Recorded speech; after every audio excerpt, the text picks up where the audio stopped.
நாம் அனைவரும் தெய்வங்களாக வழிபடும் கற்சிலைகளானது ஆகம விதிப்படி ஆச்சரிய உண்மைகளும் நிறைந்து அதிர்வுமிக்க சிலைகளாக உருவாவது எப்படி என்பதை இப்பதிவில் காணலாம். கருங்கல் சிற்பமாவது சாதாரண விஷயமல்ல. தேர்ந்தெடுப்பதில் தொடங்கி கல் சிற்பம் உருவாகும் வரை ஏகப்பட்ட சாஸ்திரங்களை முன்னோர் உருவாக்கியுள்ளனர். சிற்பம் வடித்தவுடன் பிரதிஷ்டை செய்ய முடியாது. அறிவியலும் ஆன்மீகமும் பின்னி பிணைந்து பல வழிமுறைகளை கடைபிடித்தே இதை கடவுளாக மாற்றுகிறார்கள்.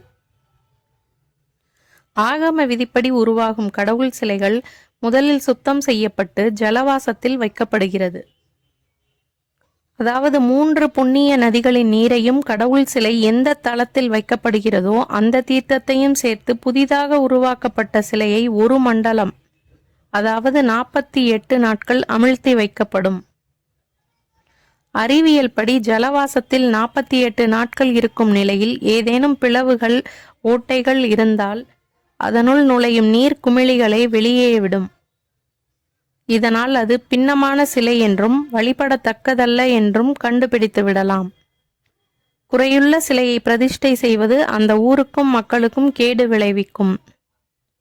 48 நாட்கள் ஜலவாசம் செய்த சிலையை அடுத்ததாக தானியவாசத்தில் வைக்கிறார்கள். அதாவது சிலை மூழ்கும் அளவிற்கு நவதானியங்களை கொட்டி வைக்கிறார்கள். இதுவும் 48 நாட்கள் வைக்கப்படுகிறது. நவதானியங்களோடு நவரத்தினங்கள், பொன், வெள்ளி, செப்புக்காசுகள் சேர்த்து இந்த வாசம் நடத்தப்படுகிறது. மன்னர் ஆட்சியில் சிலைகள் மொத்தம் 6 வாசத்தில் வைக்கப்பட்டதாம். ஜலவாசம், தானியவாசம், பிறகு ரத்னவாசம், பின்னர் வஸ்திரவாசம். அதில் பட்டாடைகளில் கடவுள் சிலை வாசம் செய்யும். இறுதியாக சயனவாசத்தில் கடவுள் சிலை வைக்கப்பட்டுள்ள ஹம்சதூலிகா எனப்படும் அன்னத்தின் சிறகுகளால் ஆன படுக்கையில் மான் தோல் விரித்து அதன் மீது கடவுள் சிலை வைக்கப்படும். இந்த 6 வாசமும் மொத்தமாக 288 நாட்கள் வைக்கப்படும். இப்போது பொற்காசுகள், புலித்தோல் எல்லாம் சாத்தியமில்லை.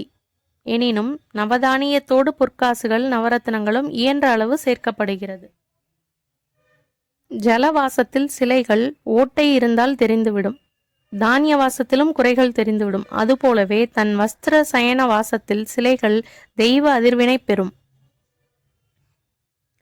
6 மண்டல வாசமும் முடிந்து தயாராகும் தெய்வ சிலைகளின் கண்கள் பிரதிஷ்டை செய்ய போகும் 2 நாட்களுக்கு முன்தான் திறக்கப்படும். இத்தனை விதிமுறைகளால் அப்பளுக்கு இல்லாத முழுமையான சிலை உருவாகிறது. இதன் பிறகு 7 நாட்கள் புஷ்பத்தின் வாசத்தில் சிலைகளை வைக்கிறார்கள். பல்வேறு நறுமண மலர்களில் சிலை இருக்கும்போது சிலைகள் மூலிகை சத்தினை பெறுகிறது. புஷ்பாதி வாசத்திற்கு பிறகு சயனாதி வாசத்தில் சிலை வைக்கப்படுகிறது. இதன் பிறகு புனித நிகழ்ச்சி நடக்கிறது. தகுந்த பூஜைக்கு பிறகு தலைமை ஸ்தபதியால் தங்க ஊசி கொண்டு மெல்லிய கீறலால் கருவிழி திறக்கப்படுகிறது. அதன் பிறகு தெய்வ சிலை முழுமையான அழகு பெறுகிறது. பிறகு கும்பாபிஷேகத்தின் போது புனித நீர்காப்பு, பல்வேறு புனித பொருட்களால் சுவாமிக்கு தெய்வத்தன்மை கூட்டப்படுகிறது. ஸ்பரிசவாதி என்னும் கடைசி வாசத்தில் சுவாமியின் நவத்வாரங்களுக்கான மந்திரம் ஓதப்பட்டு மின்காந்த சக்தி சிலைக்கு அளிக்கப்பட்டு அந்த சிலை முழுமையான கடவுளாக மாறுகிறது. கல்லில் வடிக்கும் சிலை இவ்வாறு பல்வேறு ஆன்மீக அறிவியல் வழிமுறைகளின்படிதான் அருள்மிக்க கடவுளாக மாறுகிறது.